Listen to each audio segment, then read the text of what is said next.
Good morning and welcome to the cultural heart of Java, Yogyakarta, YOGYA, whatever you want to call it. In our last video, you'd have seen us travelling on the panoramic train from Bandung and arriving in the city of the Sultans. We're going to be exploring here for the next 3 days, showing you everything there is to see and do, from famous temples to food and everything in between. And what better way to start exploring the city than on their famous tricycles. These are so cool to get around the city.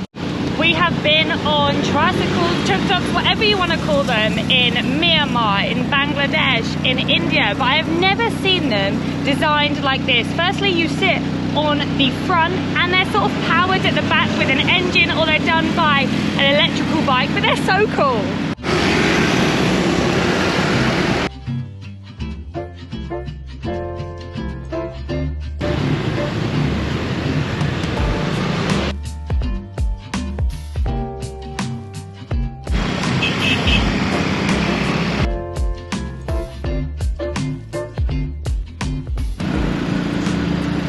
Here is good, my friend.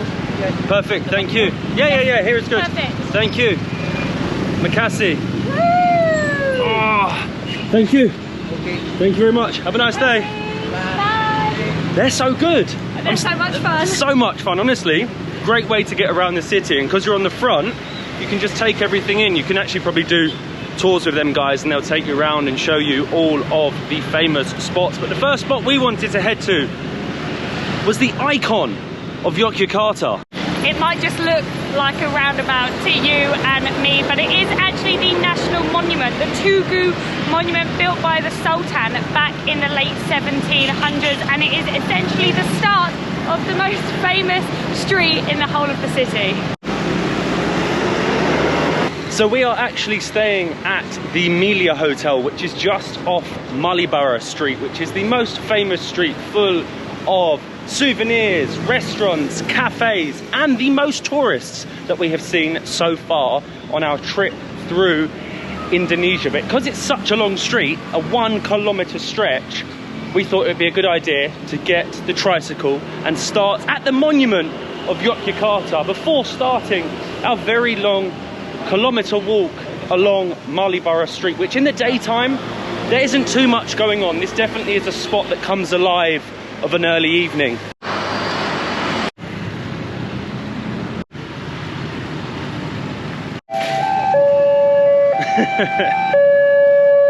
Malioboro Street is closed.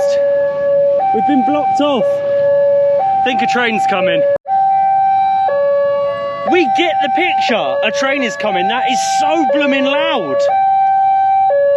Where even is it?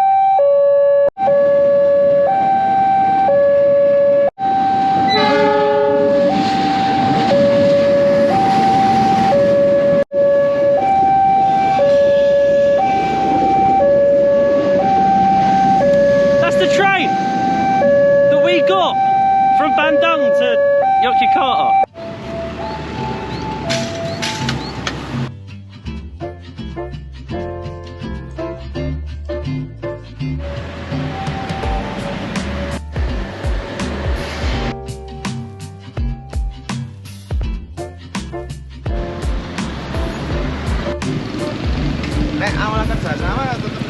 So Jogja is actually known as the Indonesian Hoi-an. I must say it's not as pretty, but I get what they're trying to say. You can actually take horse and carts around, as well as the little tricycles, tuk-tuks, whatever the name for them is, but you can buy your traditional tourist tack down Malioboro Street.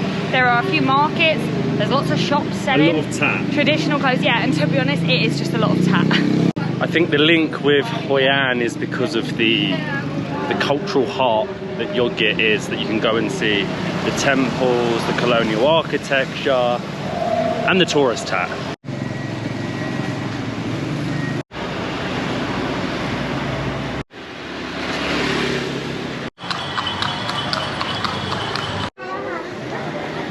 Did you know that the world's first dinosaur was from Yogyakarta? I don't think it was, But as you can see, Malioboro Street isn't really for the daytime. In the day, a lot of people are out, they're visiting the temples, they're doing day tours, and over the evening, it'll be booming with all the street food and the tourist tat that you can buy.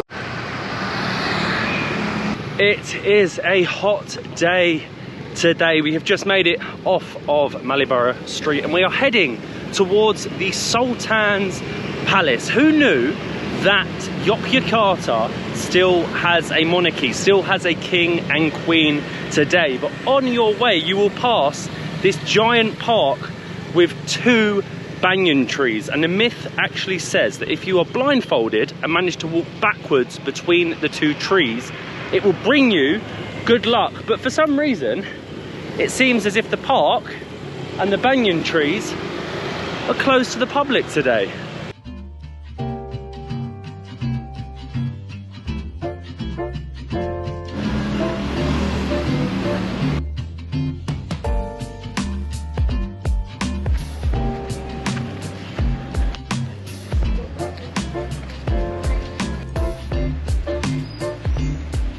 The 2 main sites in the city are the Grand Palace, which the Sultan still actually lives in today, which is insane, and also the water castle, the Taman Seri. However, both of them close very, very early, so we do only have time to visit one because they close at like 2:30, 3 o'clock. We have chosen to come into the water castle. We just picked up our tickets for 25,000 rupiah per person, and we got our little wristband ready to go in.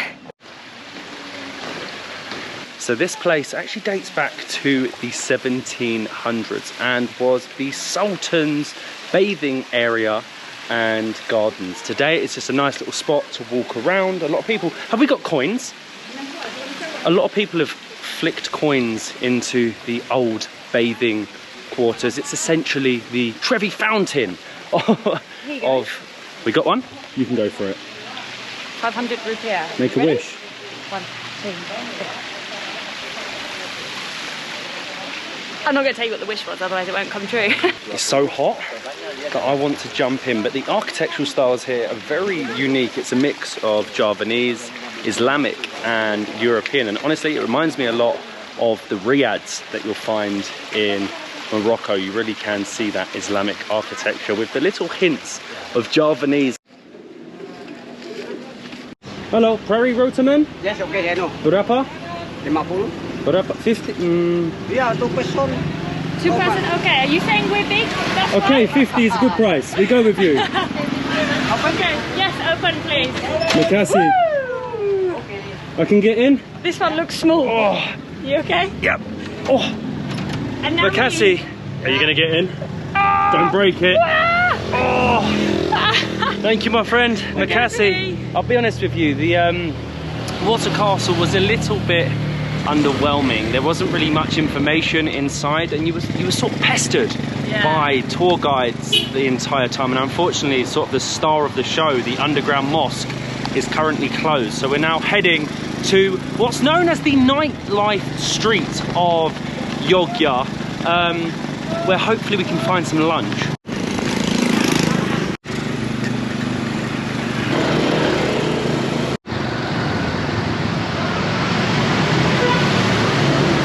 So this is Prawitawramanan. I think I'm saying that correctly. And basically it is a street of bars, restaurants, cafes and hostels. As you can see behind me, they're actually really nice. They're sort of all outside, and that can be quite difficult to find in Indonesia, is bars outside where you can sit on the street drinking. This looks like our kind of place, but we're on the hunt for, I think it's called Mediterranean. Makasih, thank you very much. Cheers. Cheers! So we were planning to go to Mediterranean, however, they didn't have any outdoor seating, and next door is their like little sister restaurant called Masama by Camille, and we thought, well, we might as well sit here. It's got a much nicer sort of seating area. I know the Mediterranean is apparently the best rated, but I feel like this might be up and coming. And I have a Prost, which is the beer we tried in Jakarta, in a Carlsberg glass, but Ice cold and refreshing. I've actually been surprised that Yogyakarta doesn't seem to have too many traditional restaurants. I think because it gets a lot more international tourists, it's been Bali-fied. So there are places like this serving Mediterranean cuisine. It has a lot of places doing burgers, pizzas. If you want to try more traditional things, you have to head to Malioboro of an evening and try some street food, or have what we're going to be having next after beers and our lunch, a charcoal coffee. This is our traditional Indonesian dips, the meze, which looks so good, and it comes with naan. I don't even know what's in it. I haven't had this for such a long time. Should I go for the hummus? Feels like we're back in Lebanon. Yeah, it does. Hummus. Baba ganoush. Do you know what? It's so hot that I don't really have a massive appetite. So like cold dips and little nibbly bits of bread. It's perfect. That was so good. I know it might not have been traditional, but the food was so refreshing. The beer was ice cold, and it only came to £8 around 180,000 Indonesian masama. If you are heading to the nightlife street, I would highly recommend it. But we are now back on Malioboro for one reason and one reason only. It is 3 o'clock in the afternoon. It is boiling blooming hot, and we're about to have some charcoal coffee. Sounds like a great idea. So I think kopi jos basically means, kopi means coffee, and jos means the sound that the charcoal makes, or the sizzling sound with your coffee. I don't know too much more about it, but it opens at 3 o'clock. I don't even know who's having coffee at this time. Why we're doing it, God knows, but I think it's in here. It's in like a little food court area. And we just need to find the right one. This is all kopi jos. This is kopi jos? Yeah. You have? You have? Can we have one, please? How much are they? Berapa? Berapa? So just the kopi jos. How much is that? How much is that? I don't know. 1, 10, 30, 40? Just do, I will have one and we'll find out. This is me knowing, I don't speak Indonesian, I only know Berapa. Hold on. This is my problem. Let me get my calculator. Oh, I think, how much is it? Yes. For coffee? Yeah. How much? Berapa? Oh, berapa? Yeah, Berapa. Kalau ini 7,000 for one. 7,000. Okay, can I have one, please? Oh, satu doang. Yes. Okay. Oh my God, look at this. So what you can smell right now is like the burning charcoal. She has the silver pots on the fire. And then I don't really know how else it works. Yes, please, just one.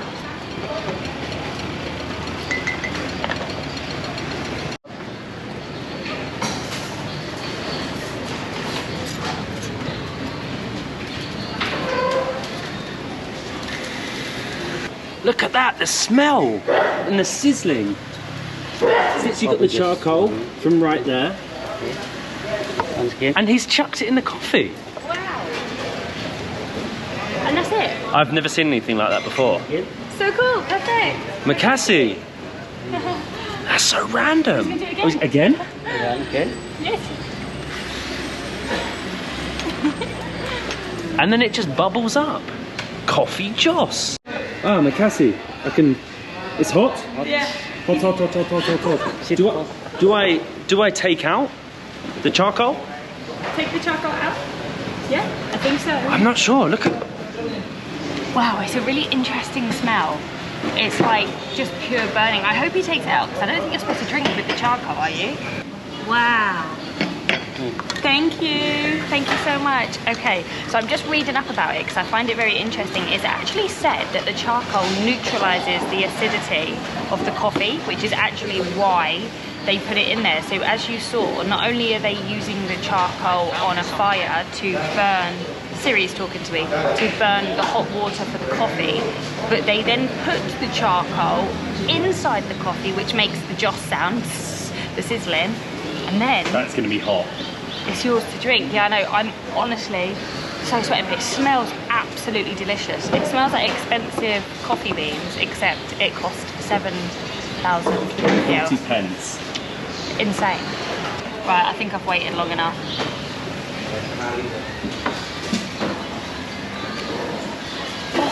It's really, really hot, but it's got a real smoky taste to it. He actually put quite a lot of sugar in it, so it's really sweet. It's a lovely coffee, but it does have an overwhelming smokiness to it, obviously because he put charcoal in it twice.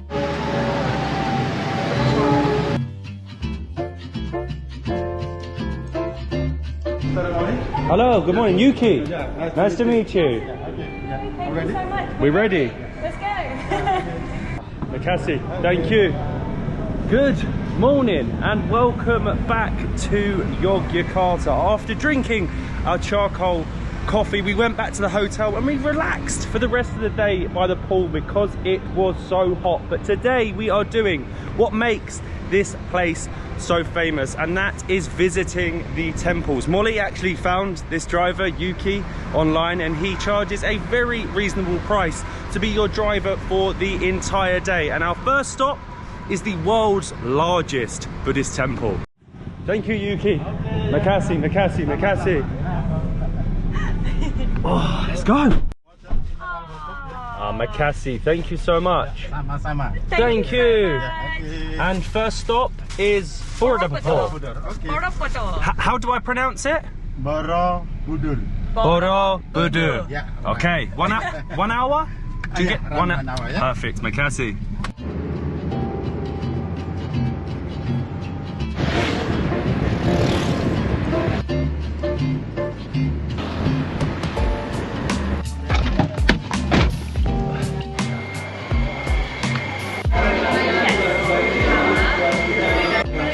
Thank you, Makasi. We have the ticket for the structure, so that's the top. Yeah, your ticket, the temple structure, you climb up there. And then after we get to explore the ground. Yeah. Perfect. Makasi. Thank you so much. Hello. 2. So this is the gate number, you can follow gate number 36, okay? Okay, thank you. Makasi. Can I get your ticket first? The ticket voucher? I don't have that yet. This one? 2 person, right? Yes. And how about your size? I'm size 9. 9, and for you? I'm a 7. Bigfoot. 7? Thank you very much. Thank you. Do we swap? Do I give you these? Yeah. 9. You can Makasi. try sit in the car, maybe? Thank you. Oh, that's so cool. Coconuts. Very interesting. Do they fit? Yeah. I think they fit. Makasi. You take it with you? Okay. And we have made it to Borobudur Temple, just over an hour outside of the city. And I've got the tickets online, 455,000 rupiah. That was super simple. Got the ticket, picked it up, and then it comes difficult. So basically the temple itself has 2 tickets, the structure and the ground. Because you weren't able to climb it a few years ago, it's been reopened and the process has changed. So you can buy the structure ticket, which gets you entrance to climb it, or you can buy the grounds, which means you just explore the grounds. Obviously we picked the structure, and when you get in, you then have to change into these weird shoes, which are called upanats. You have to put your shoes in a bag, you get given a guide, and they've kind of made it unfun, if that makes any sense. It's really confusing. We're now having to wait in this waiting room behind us. I thought you just pay for the structure and then you can explore all the grounds, and then when you want to go up, you just show your ticket. But no, we have to wait. We have a guided tour up the top of the structure, and then I believe afterwards we get sort of unlimited time to explore the rest of the grounds, because we had to select a time online because it sells out. So we've got an hour and a half, and then I think we can explore.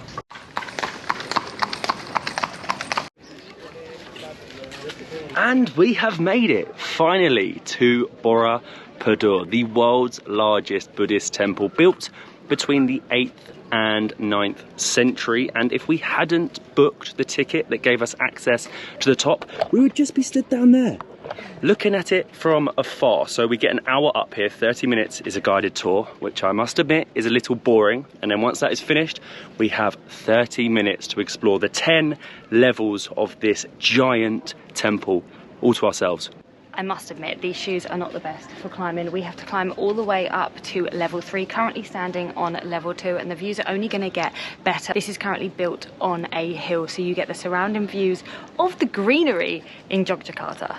I would definitely recommend booking the ticket to come up here because, like I said, if not, you're stuck at the bottom just looking at the structure. I mean, it does feel a little rushed, an hour, and it does feel a little bit like you're on a school trip.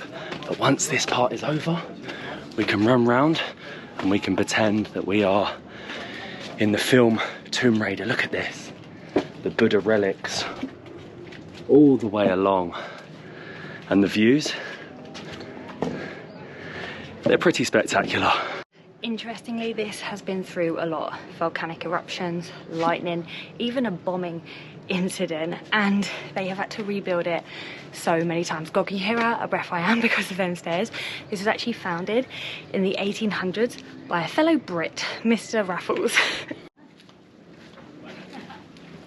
And we are up at the top. What makes this temple so famous? The 72 stupas behind me, 115 feet up, and we have 30 minutes to explore, and you pretty much get the temple to yourself. That is the good thing about the limited numbers that can come up here. I think it's only 100 at a time, and each in different allotted time schedules. So we are very, very privileged to be up here because it's been closed for the last few years, and now we can take it all in. It's absolutely incredible. There's over 500 Buddha statues around, and I think there's over 2,500 relics surrounding it. It's such a shame that so much was destroyed, because as you walk around you can see where they've had to rebuild it and it's lost the original stone, but apparently they used like 2 million of these stones originally when they constructed it. I've actually just realised that inside each of the big stupas is a Buddha statue, so I suppose that contributes to one of the 500. We are up and we have made it to the 10th and final level. You can see right in the middle there is the giant stupa, and this was worth it. A real privilege to be one of very few in recent years that have been able to come and visit the top, and the views get better and better. It's almost, I think, symmetrical with the 72 stupas at the top, and the history of this place is fascinating. Like Molly said, it's been through so much: natural disasters, volcanoes, earthquakes, everything in between, to blooming bombings, and it's still standing here, the largest in the entire world. I think after visiting Bagan so recently, it does take the shine off this place a little bit, whereas Bagan is the whole entire archaeological city and you're free to roam, can go wherever you want, whereas here you've only got the one temple and there are a lot of rules. Go here, don't go here, can't go here, wear these sandals. It takes the fun away from it. And there's actually two, I don't know why, two of the stupas are broken with the Buddhas out. I'm not sure why they wouldn't have restored that back, but a little hack for you: if you wait until the very end before you have to leave, there is not another soul about. We're being rebels.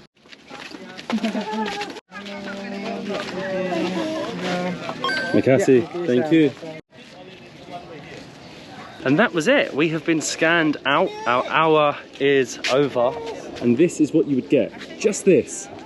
If you get the basic ticket, which I would highly recommend you don't, because you just get to look at it from afar. But I'll be honest, it was a little underwhelming. I feel like in Bagan and in Angkor Wat, in Angkor, the complex, you really do get a lot of freedom. You can go around, you can visit numerous temples. I feel like the problem here is this one has been very like modernized with the way they've got the electric carts taking you to and from, and it's extremely strict. You seem to not be able to do anything or walk away from any of the paths, and obviously where a lot of the temples have been destroyed over the years, whether it was due to natural disasters, so you only have the one, you don't have a whole archaeological complex.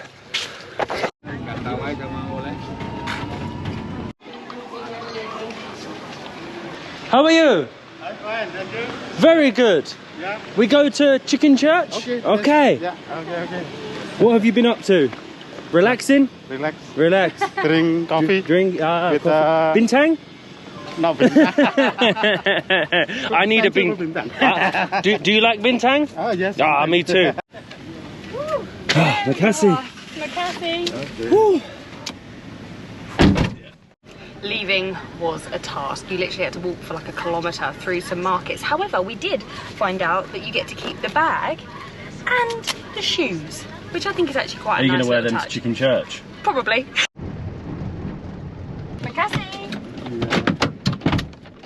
I'm locked in. Ah. Ah, wee. Okay. We just get in? Yeah. Okay. You come with? You coming? No, I just want to drink the cool drink. There. Ah, you want a cold drink? Okay, Makasih. After you. After you. Okay. No, you go first. Stay in England. Ah, Makasih. Okay, you can speak in Indonesia. Ah, little. Sekade. That is Japanese, okay? Japanese. I know very little. But we go to Chicken Church. Okay, so for 40,000 each and only a 5-minute drive from the temple is one of the most unique places of worship in the entire world. And we're having to take a jeep to get to it. The Chicken Church. Hello. 80,000 for Thank two you. entrance ticket and shuttle. This is your change for Makasih. Thank you. Okay, see you later, yeah? Bye, you. Bye-bye. Thank you. Enjoy your bintang. I will explain about your ticket first. So this one is for your entrance ticket. It's included with free traditional snack. You can change it at our restaurant up there. Amazing. And the green one is the ticket for the shuttle. It's for coming back. So if you already finished, please inform to our staff at the souvenir shop. Thank you. They will Makasih. help you. Thank you so much. Can you say bintang? We have a bintang. No, I was just joking. He's having a tea. Tea. Hey, nekan our bintang. Just tea. Chai.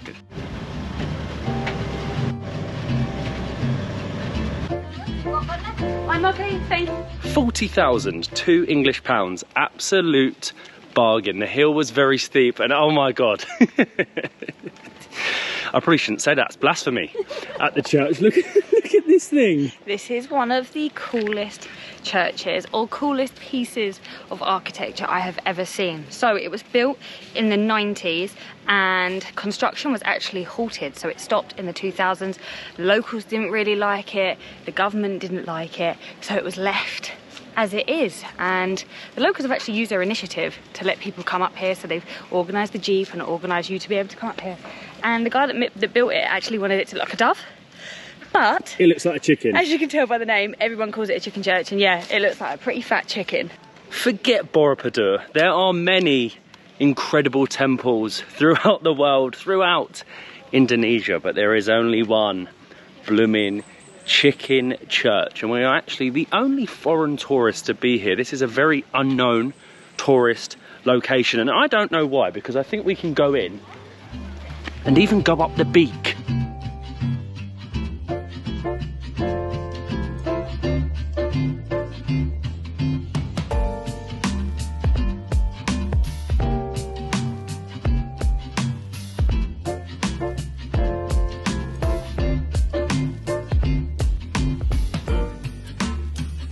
Hello. Yes. Okay, where come from? London, England. England. Are we the first English people today? Yeah. Yeah, we Number one, the first ones. Okay, just information. The Do you need ticket you this? can keep, and Okay. then you can exchange with traditional food in our restaurant. And Amazing. Part of this building. Amazing. From the ticket, included guide facility will accompany you in the first and the second floor. Perfect. Amazing. Floor, my friend, I will be your guide. Makasih. Makasih. Thanks a lot for coming here. We are so glad for having you. Yeah, my name is Zidane. Zidane. Yeah, I will be your guide. Amazing. Like the football player. Yeah, Zidane. legend in the France. Yes. Okay, for your information, this building consists of 7 floors. Oh wow. Yeah, and we are in ground floor now. And this floor has some praying room. And this place not actually a church, but it is a house of prayer for all nations, for all religion. And you know what? The shape of this building not really a chicken, It's a dove. but it's dove. Ah, you know, you're cheating. You can pick from the middle. Ah, okay. Yeah. I will choose one. Yeah, if you come with alone or with friend, you can pick on the bottom. Okay, so This we're in one. the middle. What does it mean? It is a message. Yeah. Love suffereth long and is kind. Love themselves itself, not puffed up, doth not behave itself, seeketh not its own, is not provoked, taketh not account of evil. It's good. It's good. It's a good message. That's good. I was scared I was going to get a bad one.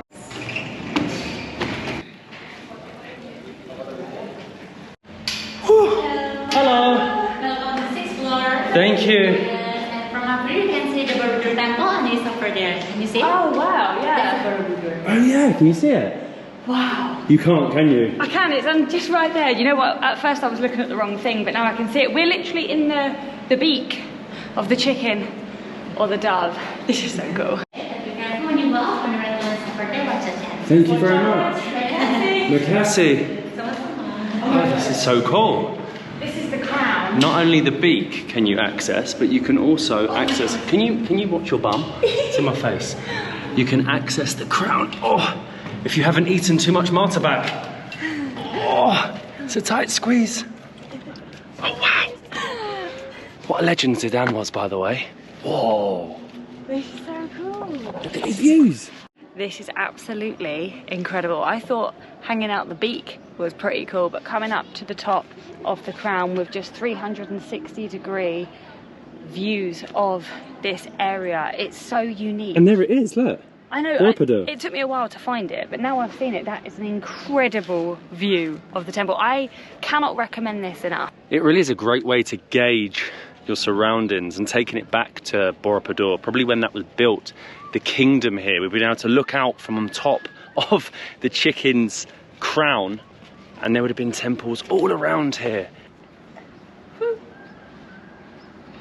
Mind your head.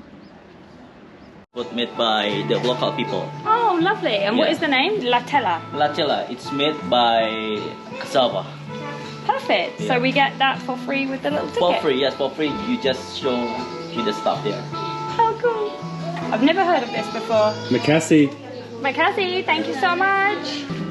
I can't think. We've tried it a couple of times, but never like this. Makassi, Yeah, thank you. We have entered the chicken's bum and we have collected our little snack, the traditional cassava made locally. This is all included in the price, by the way. They've got a lovely restaurant. The views of the rice terraces, the forest, the mountains from the chicken's bum are very impressive. Mmm. Oh, it's really good. It tastes like a chip. A healthy version of a chip.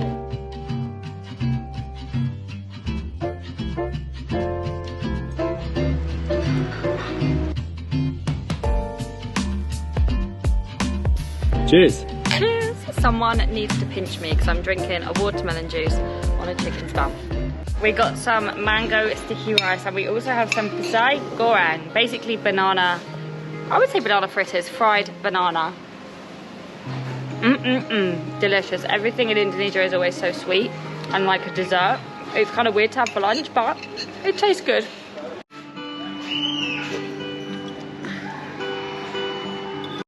We're just on our way out and we've popped into the souvenir shop. I have to show you the coolest souvenirs ever. Firstly, my dove or chicken magnet, and secondly, I've got a chicken keyring because I couldn't say no. How are you? Good, yeah. How was the bintang? We have a gift for you. Oh, yeah. There is the present. Good. For your car key. Shirt, yeah? Yes. Yes, good. Makassi. For your key for your car. Yeah, okay. Makassi.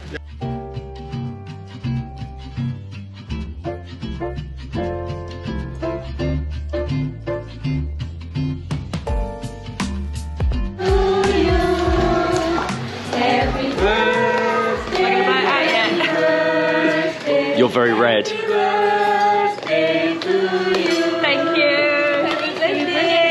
Makassi, thank you so much. Thank you.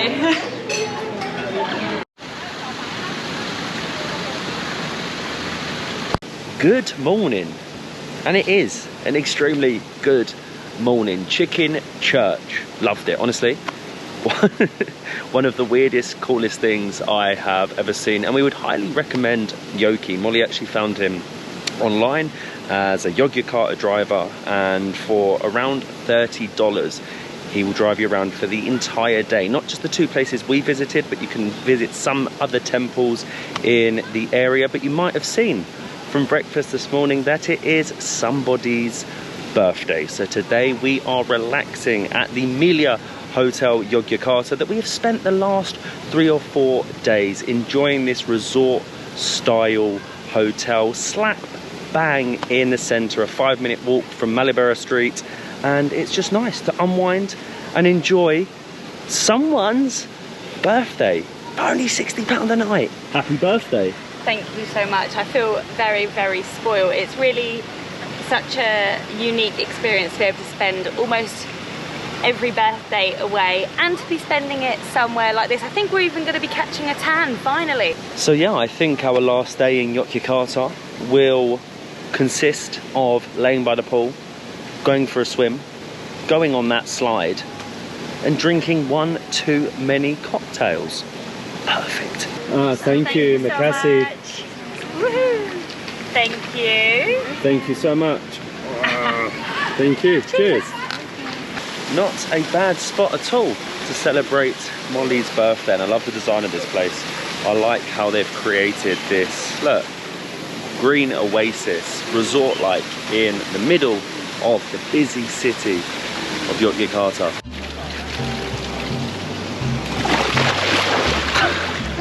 That was pathetic.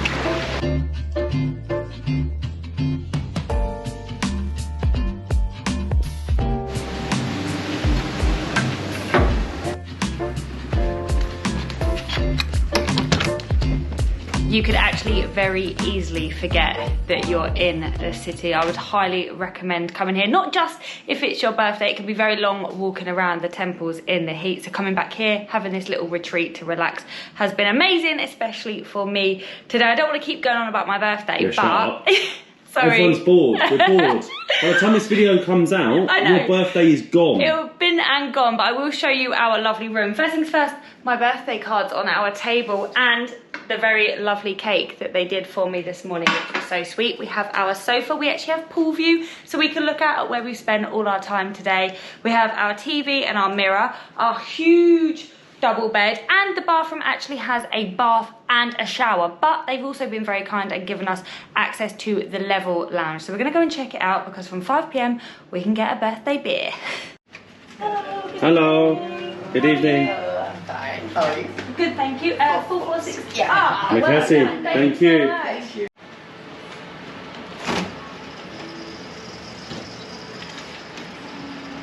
And this is the lounge with a blooming chandelier. It's very posh up here, and right now we are the first ones here because it opens at 5 o'clock and it is 2 minutes past 5. And as you can see, we are currently in the fridge grabbing that ice cold beer. Cheers. Cheers. We are just about to catch the sun as it sets, and I like the fact that the lounge has 2 areas where you can sit out onto the balcony. I think it just makes it feel a lot more like you're on holiday rather than just checking it around. But cheers. Happy birthday. Again. We have definitely lucked out. In our last couple of hotels, somehow we have blagged it into the lounge to enjoy the free snacks and of course, the ice cold beers. We are going to enjoy the rest of the evening, the rest of Molly's birthday, and tomorrow we are actually heading to Surabaya, and we are taking possibly the best train we have seen anywhere in the entire world. So we will see you in the next one on the way to Surabaya.